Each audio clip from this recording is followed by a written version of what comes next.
Hello, welcome to Straightforward, Levant TV's political debate show.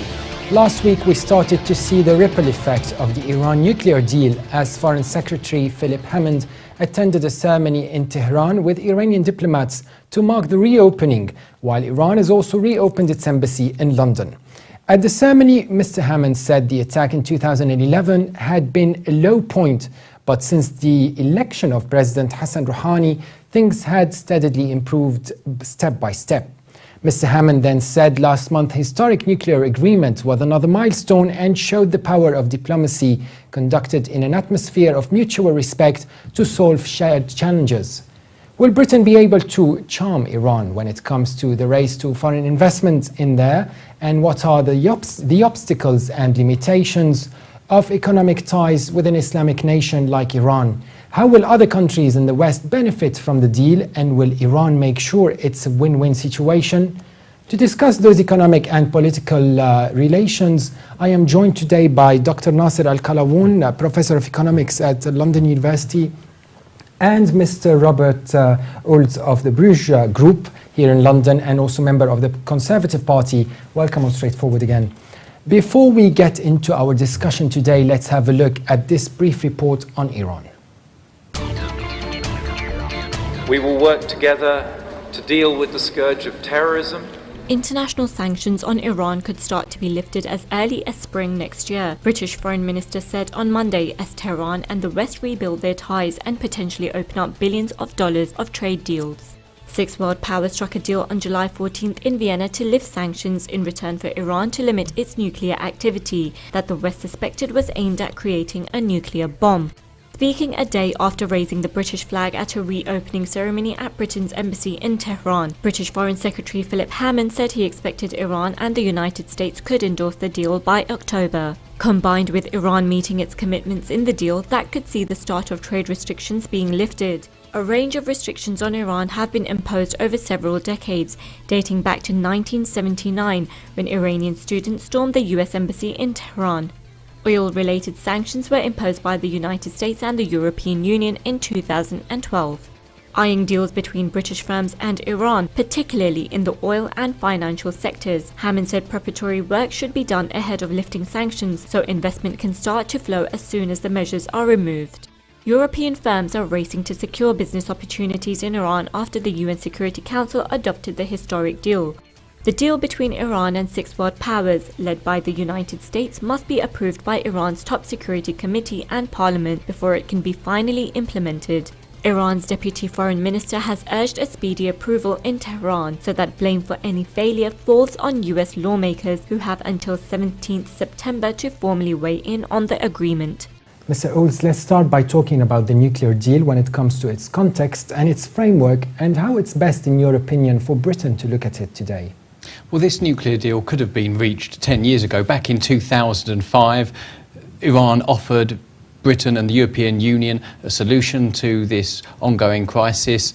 But of course, they knew that the Bush administration in the United States would not be willing, because there was always an alternative agenda behind these sanctions, behind the concern about Iran's nuclear program. Iran actually abandoned a nuclear weapons program in 2003 and does not have the technology nor the highly enriched uranium or plutonium that would be needed for a nuclear weapon.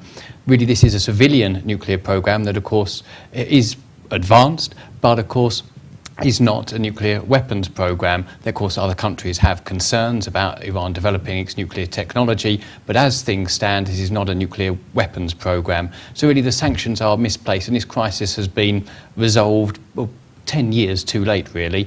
But finally, Britain should welcome this. We should always welcome good relations with Iran, because Iran is an incredibly important country. It has a growing population.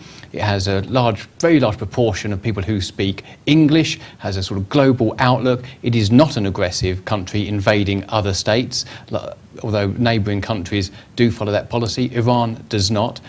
We should welcome this and engage with Iran. And Iran has actually been looking for investment, looking for economic development, looking for partners a lot longer than since the election of President Rouhani. It's actually been open to investment from other countries for many years now. I was attending such a conference in 2013, which was about investment in the oil industry and developing industry within Iran. That was long before Rouhani was actually elected. So there is scope for engagement with Iran, and really finally the West is actually catching up with Iran and catching up with, they want to be positively engaged with countries around the world and finally, hopefully, eliminate the sanctions and look at investing and developing the Iranian economy and sharing the wonderful opportunities that would exist with a partnership with Iran. Dr. Al-Kalaoun, as a political economist, do you think the concerns of the GCC bloc over the deal were not only over security per se, but also economic fears where they might lose part of their business with the West to Iran? It's a good question. I come in fresh from a conference in Cambridge organized by the Gulf Research Center, and Iran and GCC is a major set-in for 3 days talk. It has 11 sessions. One of them is Iran and GCC. I got the impression from the discussions that Iran's trade with Russia is receding, while GCC trade with Russia is progressing to $4.5 billion, where Iran now is like 1.5. So in this case, it gives you an indication, number one. Number two, as matters of technicality, it's a nuclear issue, and I agree with Mr. Olds that Iran, it might not be putting a declared goal on the table since long time to have a nuclear program military style, but it has a rocket program, it's proven to be fine. And it has some other issues as well in nuclear scientists and ulterior motives. It relies on non-state actors in the Arab world and in the Middle East as well as overseas. So it goes to minorities and try to empower itself. I'm not saying it's bad in itself. When it goes to terrorism, this is another issue. It comes to that strategic, at the end of the day with GCC, strategic, let's say, direction of relationship.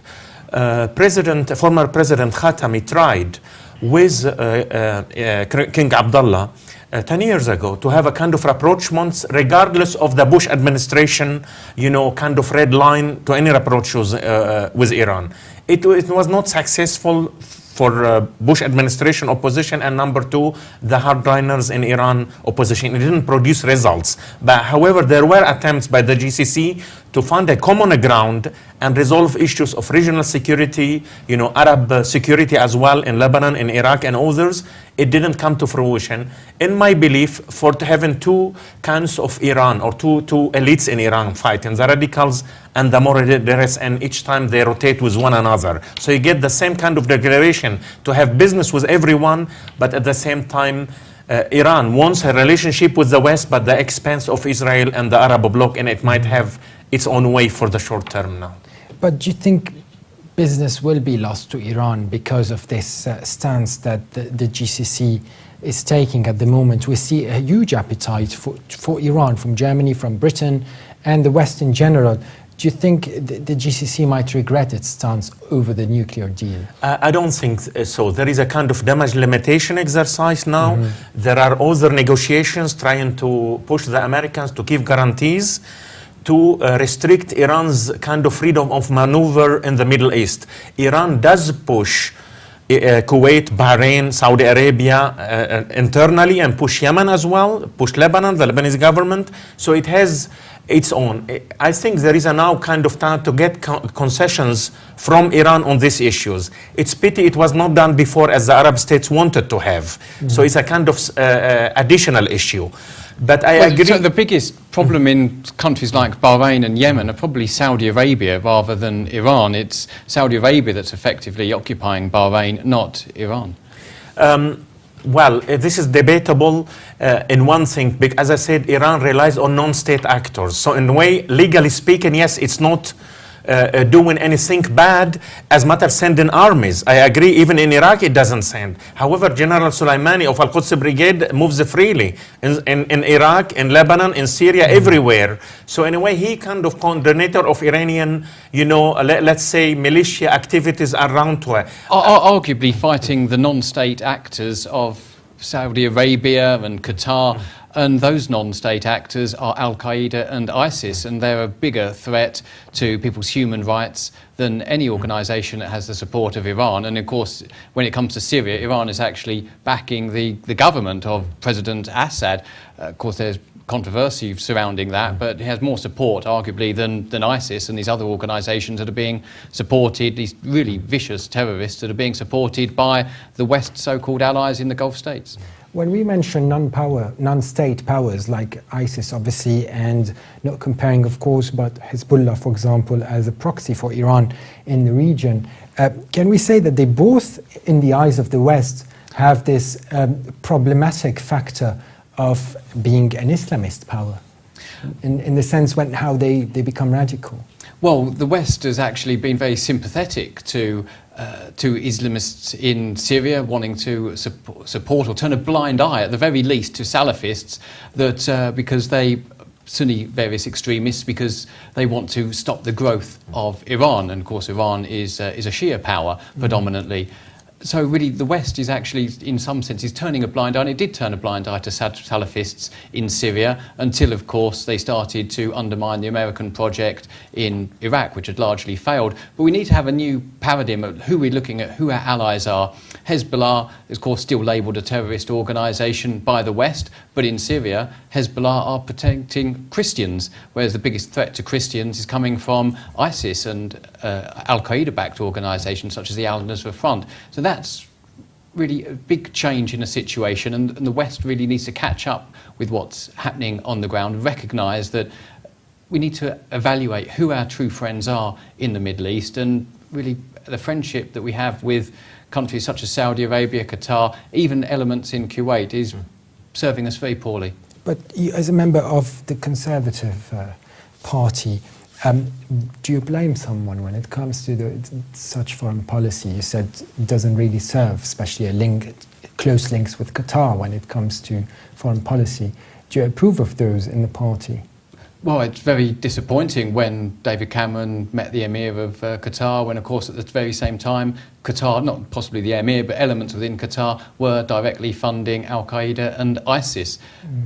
So we have very good links. Of course, the London property market does rely on a lot of Qatari investment. But as your piece showed, it said a lot of the sanctions go back to 1979 and the Iranian storming of the US embassy. I think it's really time for the United States and Britain, which is sometimes a proxy to the United States, to move on. Really, we're not fighting the Cold War against Russia anymore, nor are we fighting a Cold War against Iran. We need to recognise that Iran is a very different country to various states in the Middle East. It wants to be open. Let's engage. Business will improve cultural links. It will help Iran's development.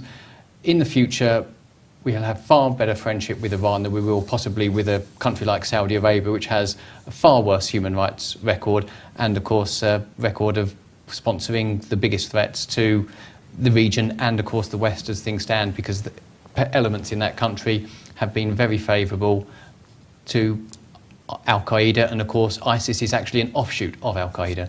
Dr. Kalawoon, on the notion of Mr. Oul saying that Iran wants to be open and Iran is open, do you agree? Because some would argue that it's not an open state to foreign relations and economic ties. Maybe now it is. I think there is an intention to go, but it's wrong to suppose that Iran will go in one direction.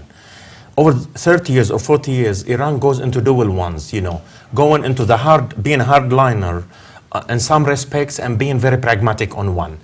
I recognize that in last January's Davos conference in Switzerland, President Rouhani met the chiefs of the oil companies and gas companies. It gives you a sign that they are needed there to upgrade Iran's energy sector. That's number one. Number two, on the part of the GCC, I believe, and this is taken seriously by the city here, the business, that there is not much engagement in economic terms between Saudi Arabia and Iran. However, UAE and Qatar wants to have engagement. Qatar shares a gas field with Iran, and UAE needs Iranian middle class and upper class to buy property and do deals. But at the same time, I see that every Iranian president coming to power has restrictions of he cannot deliver everything he promises, whether towards the Arab camp or towards the West. Now there is an opening or a kind of opportunity to start with, but at the same time, I would see that the Conservative Party, from my perspective view, and David Cameron in particular, Prime Minister, needs Saudi money. 3 years ago, he went to Saudi Arabia to reveal for the first time the Saudi investment in Britain is over 64 billion pounds. We didn't know this number before. We knew it's big.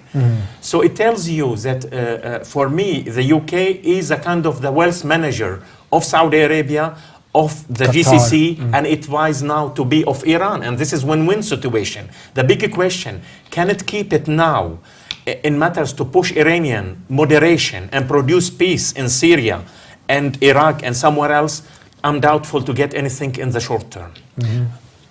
I think pushing Iran is a mistake. We had the Iranian Revolution because they were really fed up with Western intervention within their country. As there's a nationalistic element within Iran, is that they don't want to be told what to do. So what we should be doing is developing a different approach, which would be engaging positively with them, having good commercial links. From that, trade will develop, cultural links will develop, and of course Iran will then be on a course towards more moderation because it has a growing young population. And as long as we're not dictating to Iran what they should be doing, I think they would naturally move in the right direction because they want to develop their industry, not just their oil or gas industry, but they also want to develop the downstream industries, the industries that, where the real money is made from the oil and gas, from where they're producing products and actually developing a genuine industrial base.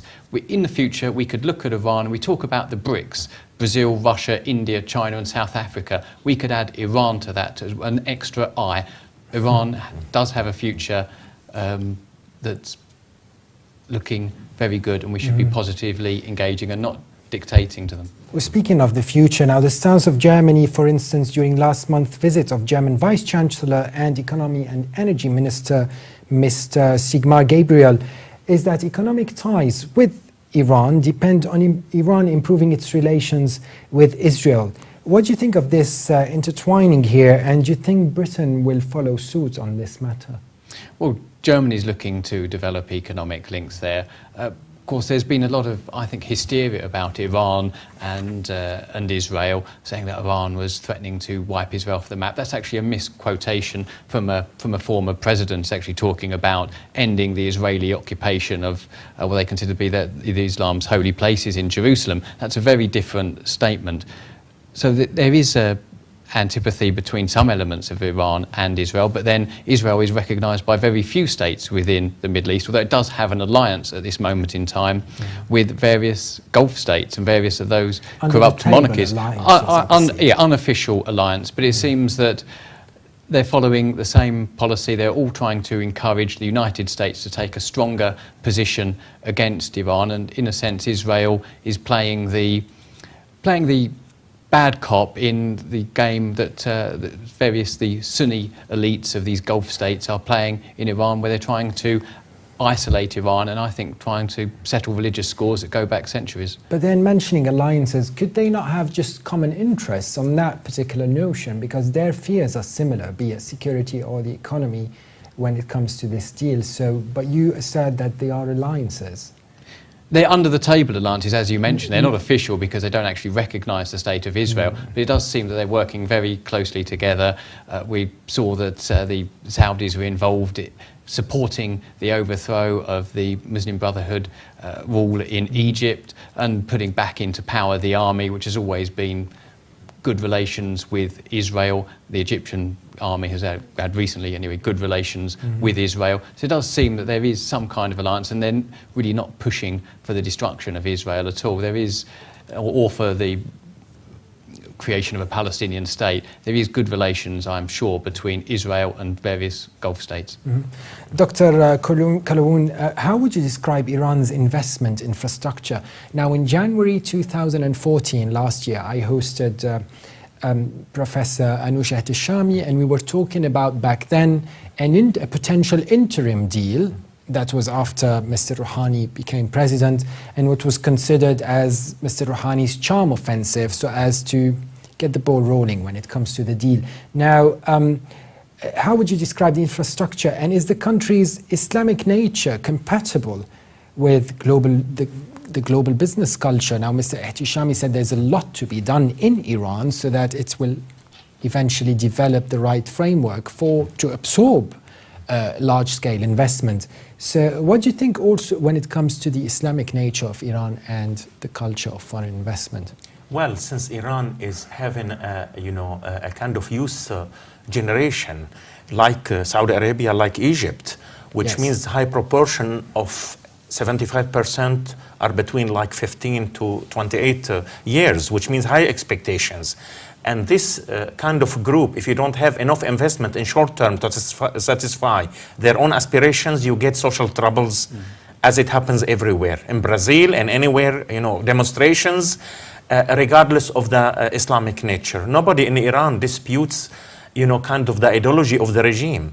But the point, it is kind of to deliver to the new generation, this is one challenge. And that's why I see it, the weakness point in matters of the regime seeking a kind of deal with the West to unlock the sanctions as well as the aspirations of its own people. Don't forget that a few years ago, 6 years ago, with Mir Hussein Mousawi, you got people in the streets, regardless on which label. They were not anti-Islamic. They were, as well, the children of the revolution, but they didn't have their own economic aspirations, satisfied. So this is challenge number one for and they have a short term for it. Number two, to get the deal, now we see the groundwork is being done in matters of business dealings, visits by politicians, Philip Hammond, as you put in your report, but also the companies, British companies, know how to deal business with Iran easily. So do they compare to the Gulf countries, for example, where it's been established economic relations? You have BP there, you have foreign companies. Yeah, but with one difference, that the oil companies and gas companies wouldn't get a good concessions in Iran because Iran's fear, we come back to the ideology, that the Mossadegh, 1953, the oil companies had a hand in removing a nationalist government at that time. So we come back to the threat not only of ideology, to the security of the regime. They want the oil companies and gas companies to come and upgrade the system, do the service companies like Wood Group, like Petrofac, the pipelines, the kind of, the oil fields, whatever, to do the infrastructure. There is a huge need in Iran for this to be done. The big question, can this foreign investment and foreign companies employ enough Iranians into these new projects? Oil and gas sector doesn't employ or don't employ many people. It's very restricted sector. And mostly when you get foreign companies, you get foreign advisors, foreign engineers, whatever. Yes, Iran has a good, a kind of section of people who are educated, to good communication usually sector. Overseas, though, in the oil and gas. This is a challenge now to cut a good deal like China did, a transfer of technology, as well as employing enough Iranians to keep them off the streets. Otherwise, we are going to have in 2 years or 3 years, assuming the deal sticks and ideology recedes by nature, people will improve their own lives, they will travel, they will do everything then to satisfy. Otherwise, Iran will be doing kind of openness, but it will be a detriment for the regime. So when it comes to protecting this sense of nationalism, when it comes to large-scale businesses, obviously we cannot expect in the near future, even the long run, any form of Aramco in Iran, for example? No, short term, I think the concessions will be to keep Iranian hands, especially through the national oil company, on whatever concessions they get. And I think foreign companies do recognize this. But they are fighting to get a piece of the pie, because there were deals already with Korean companies and Japanese companies up to 2010, and they stopped because of the sanctions. Don't forget that foreign banks, British banks, they got hefty penalties from US bodies and from UK bodies, but mostly US for breaching the sanctions and dealing with Iran illegally. So in this case, and still now is going on despite the deal. So the legal battle It benefits the American Treasury, by the way. So in this case, people are watching their own steps. But I think the deal is meant by its own nature to be gradual. Yes, the fight is to get concessions, but we'll start with the easy option, which means go to infrastructure projects, not nuclear ones, which has no military nature. Iran can rely on Russia for this. And I think in this case, it can succeed to pacify. Iran wants to be on good behavior short term to pass the deal through Congress and through other countries. And then from January, it will speak another way. Mr. Olds, it's no secret that the appetite for investment in Iran, like we just learned, is on the high, yet risk is another factor when it comes to making sure that the attitude changes towards the West in Tehran. Now, let's be clear, during the talks and during critical moments, the last moments of the talks, Ayatollah, the supreme leader of Iran, Ayatollah Ali Khamenei, called for death of America.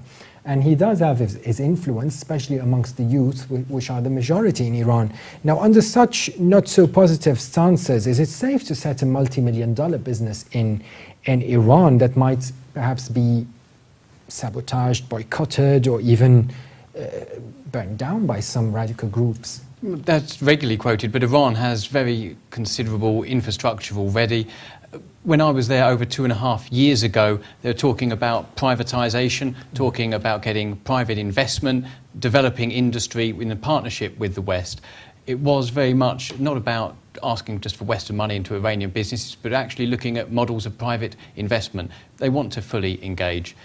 That's the key thing about Iran, is that they do want to have an open economy. They have a high proportion of women in higher education than men, which is pretty much equal to the population, which has a high percentage of women at the moment. They have many women in terms of engineers. People have what's the work ethic, what in the West we'd call the Protestant work ethic. In Iran, they have their own work ethic. They're very hard-working, ingenious people.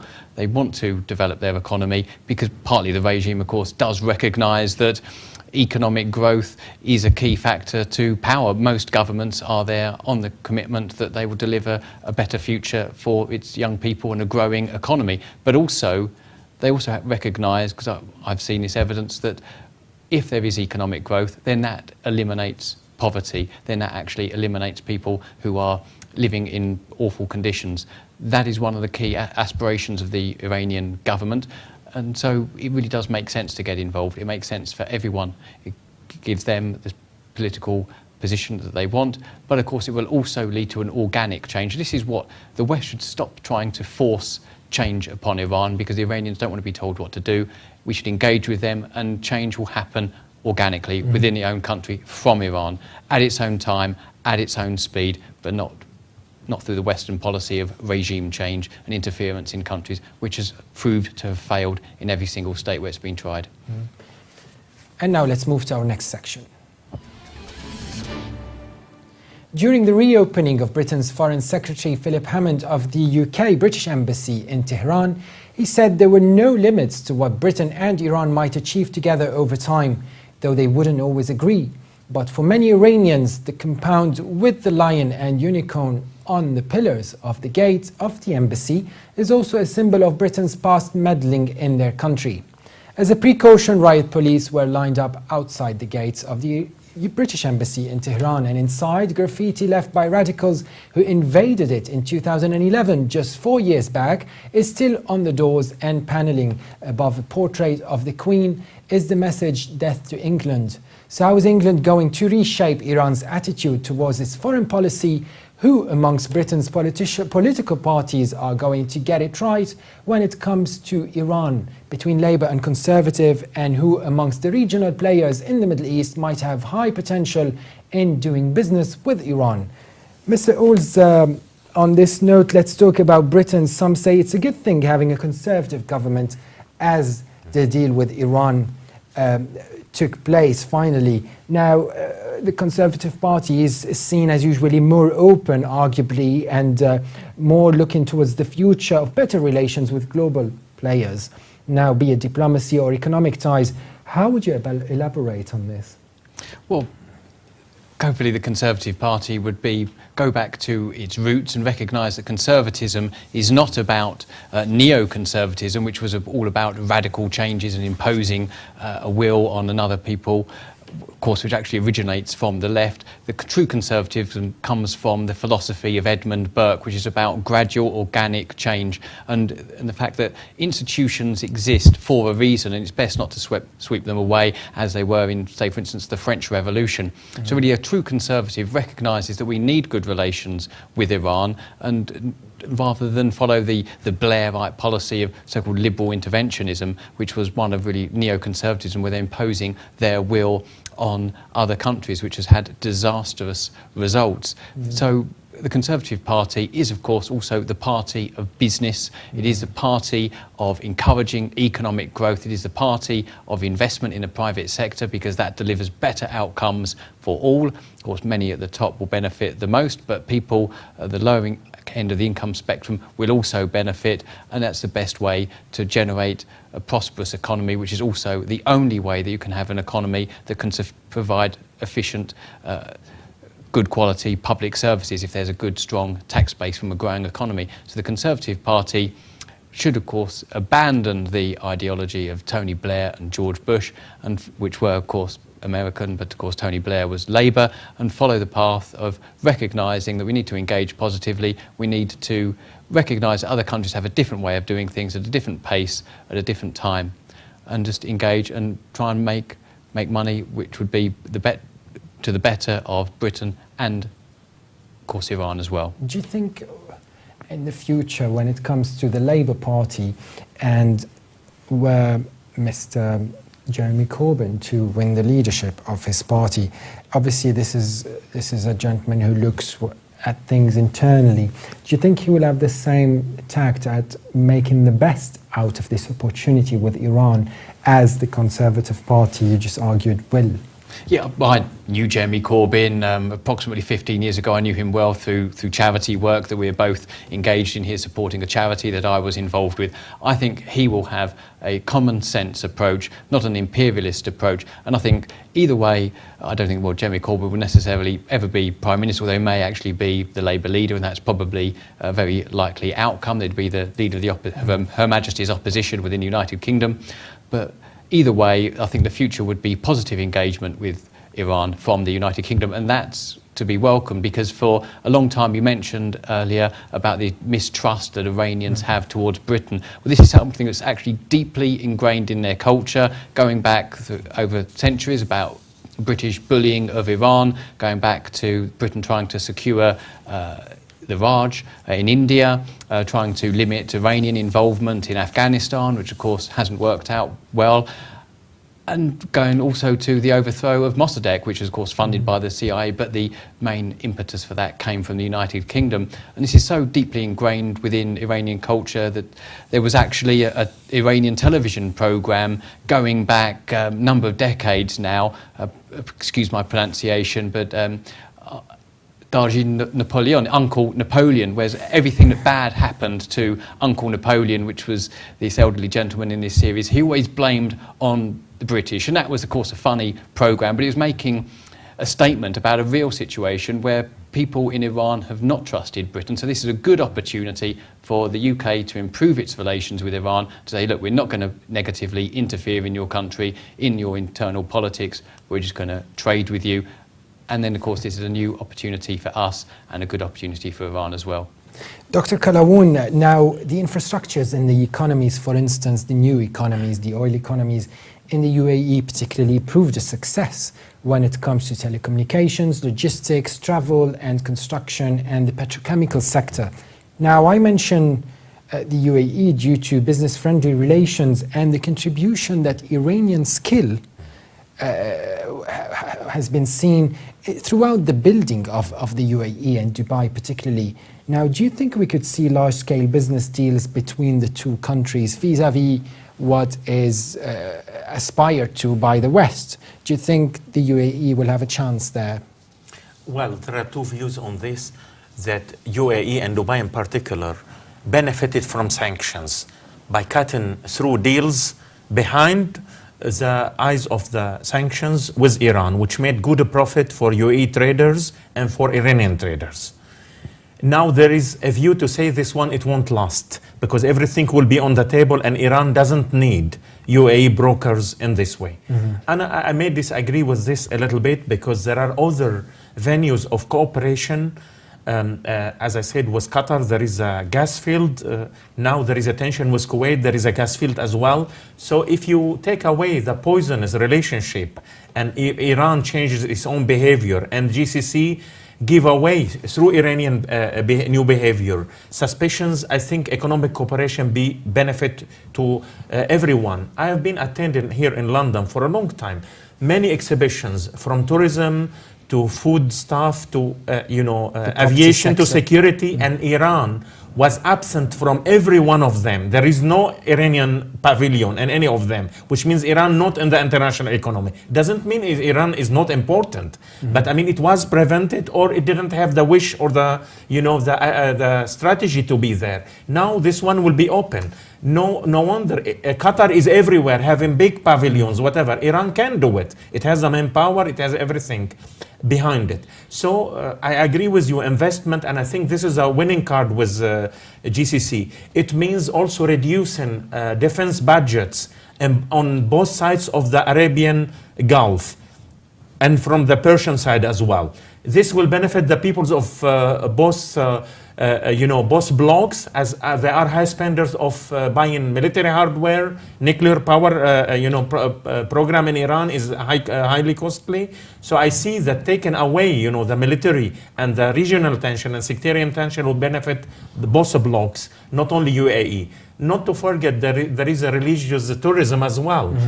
To the Hajj pilgrimage in Saudi Arabia and in Mecca and Medina, and Iran and Saudi had in the past a kind of tension, sometimes clashes. So if we take away the poison of Shia Sunni, competition or clashes or whatever, they will see many Arabs going to Iran, not only Shia, and many Iranians coming Iraq to Saudi Arabia to everywhere. So there is a win-win situation for the deal, the nuclear deal with the West and Iran, and also with Iran and the Arab world.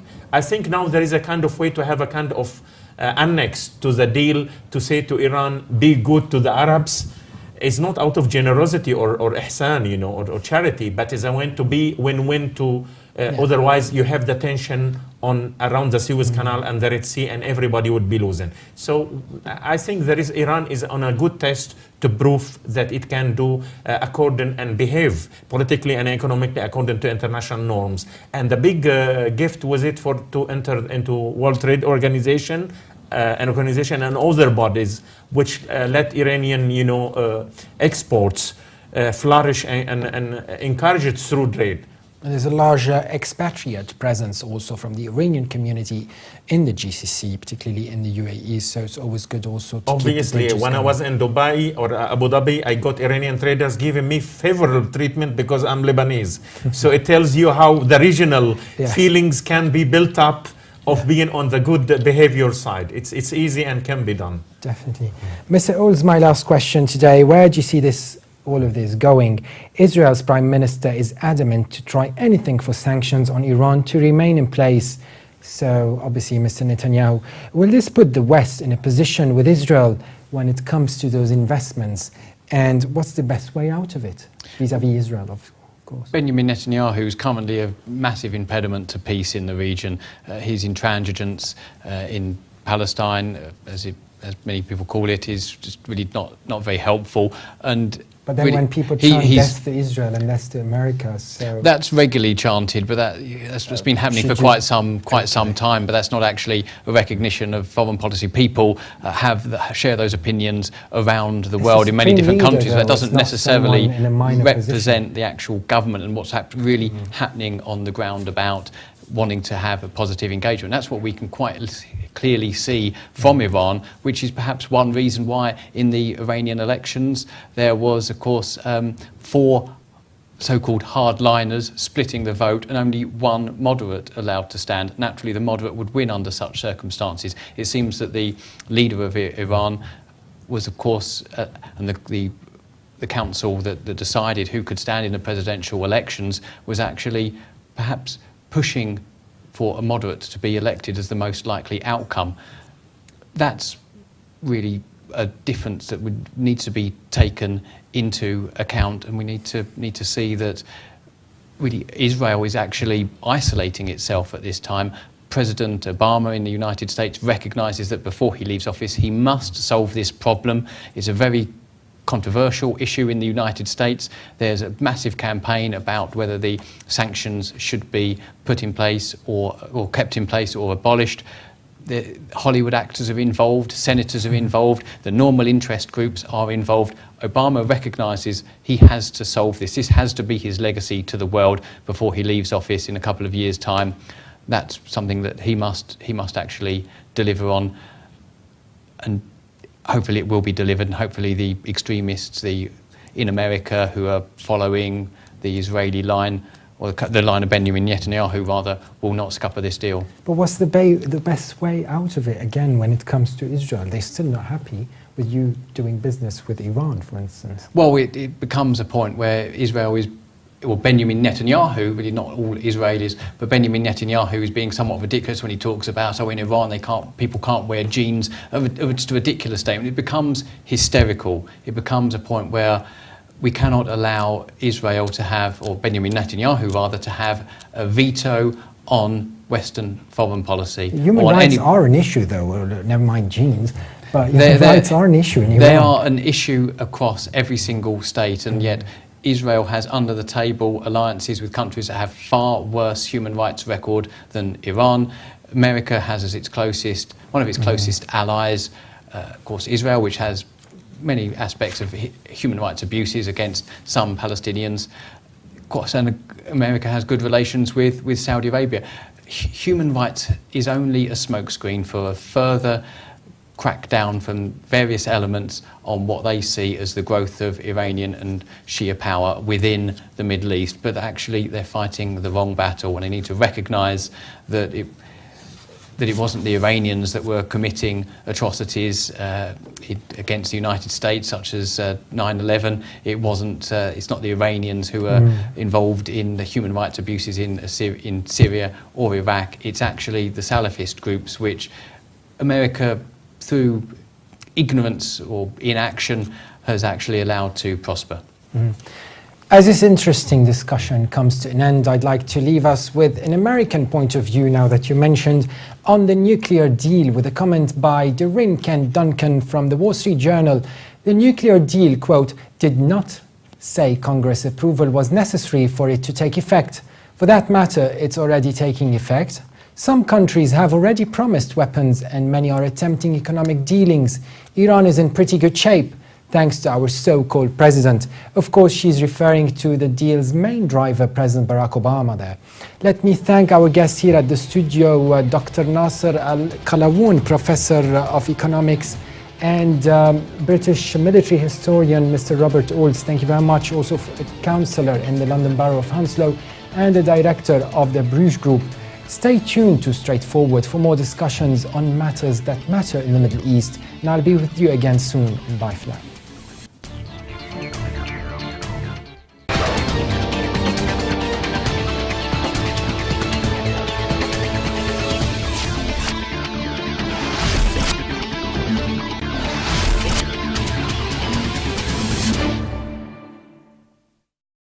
Iran actually abandoned a nuclear weapons program in 2003 and does not have the technology nor the highly enriched uranium or plutonium that would be needed for a nuclear weapon. Really, this is a civilian nuclear program that, of course, is advanced, but of course is not a nuclear weapons program. Of course, other countries have concerns about Iran developing its nuclear technology, but as things stand, this is not a nuclear weapons program. So really the sanctions are misplaced, and this crisis has been resolved 10 years too late, really. But finally, Britain should welcome this. We should always welcome good relations with Iran, because Iran is an incredibly important country. It has a growing population. It has a very large proportion of people who speak English, has a sort of global outlook. It is not an aggressive country invading other states, although neighbouring countries do follow that policy. Iran does not. we should welcome this and engage with Iran. And Iran has actually been looking for investment, looking for economic development, looking for partners a lot longer than since the election of President Rouhani. It's actually been open to investment from other countries for many years now. I was attending such a conference in 2013, which was about... To discuss those economic and political relations, I am joined today by Dr. Nasser Al-Kalawoun, Professor of Economics at London University, and Mr. Robert Olds of the Bruges Group here in London, and also member of the Conservative Party. Welcome on Straightforward again. Before we get into our discussion today, let's have a look at this brief report on Iran. We will work together to deal with the scourge of terrorism. International sanctions on Iran could start to be lifted as early as spring next year, British Foreign Minister said on Monday, as Tehran and the West rebuild their ties and potentially open up billions of dollars of trade deals. Six world powers struck a deal on July 14th in Vienna to lift sanctions in return for Iran to limit its nuclear activity that the West suspected was aimed at creating a nuclear bomb. Speaking a day after raising the British flag at a reopening ceremony at Britain's embassy in Tehran, British Foreign Secretary Philip Hammond said he expected Iran and the United States could endorse the deal by October. Combined with Iran meeting its commitments in the deal, that could see the start of trade restrictions being lifted. A range of restrictions on Iran have been imposed over several decades, dating back to 1979, when Iranian students stormed the US embassy in Tehran. Oil-related sanctions were imposed by the United States and the European Union in 2012, eyeing deals between British firms and Iran, particularly in the oil and financial sectors. Hammond said preparatory work should be done ahead of lifting sanctions so investment can start to flow as soon as the measures are removed. European firms are racing to secure business opportunities in Iran after the UN Security Council adopted the historic deal. The deal between Iran and six world powers, led by the United States, must be approved by Iran's top security committee and parliament before it can be finally implemented. Iran's deputy foreign minister has urged a speedy approval in Tehran so that blame for any failure falls on US lawmakers, who have until 17th September to formally weigh in on the agreement. Mr. Olds, let's start by talking about the nuclear deal when it comes to its context and its framework, and how it's best, in your opinion, for Britain to look at it today. Well, this nuclear deal could have been reached 10 years ago. Back in 2005, Iran offered Britain and the European Union a solution to this ongoing crisis. But of course, they knew that the Bush administration in the United States would not be willing, because there was always an alternative agenda behind these sanctions, behind the concern about Iran's nuclear program.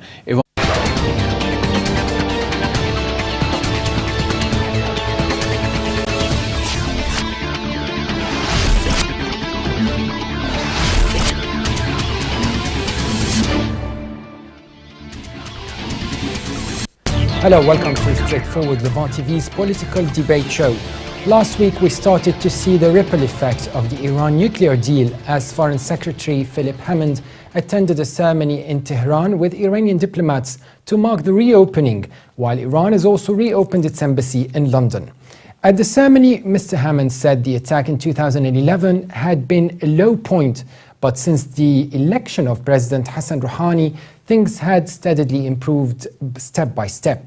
Mr. Hammond then said last month historic nuclear agreement was another milestone and showed the power of diplomacy conducted in an atmosphere of mutual respect to solve shared challenges.